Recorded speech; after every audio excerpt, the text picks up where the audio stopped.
গাজায় ৫,০০০ সেনার জন্য সামরিক ঘাঁটি তৈরির পরিকল্পনা করছে ট্রাম্প প্রশাসন।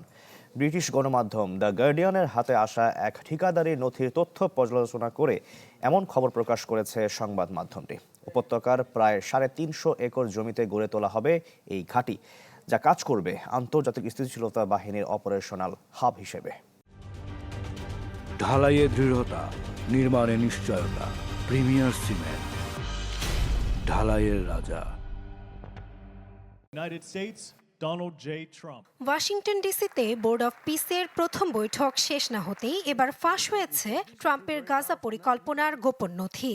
ব্রিটিশ গণমাধ্যম দ্য গার্ডিয়ানে প্রকাশিত প্রতিবেদন বলছে, আন্তর্জাতিক স্থিতিশীলতা বাহিনীর অপারেশনাল হাবের জন্য একটি বড় সামরিক স্থাপনা নির্মাণের পরিকল্পনা করছে ট্রাম্প প্রশাসন।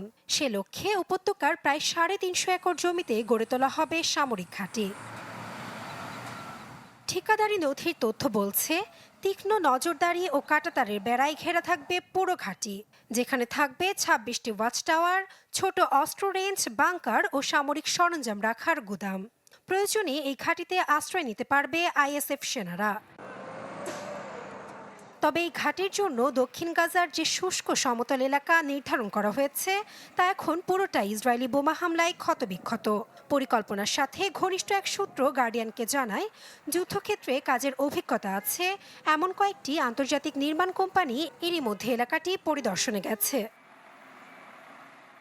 ফাঁস হওয়া এই নথির বিষয়ে নিজের মতামত জানিয়েছেন ফিলিস্তিনি কানাডীয় আইনজীবী ডায়ানা বুত্তু। বলেন, ফিলিস্তিনি সরকারের অনুমতি ছাড়া তাদের ভূখণ্ডে সামরিক ঘাঁটি নির্মাণ দখলদারিত্বের শামিল। তবে এ বিষয়ে কোনো মন্তব্য করেনি ট্রাম্প প্রশাসন।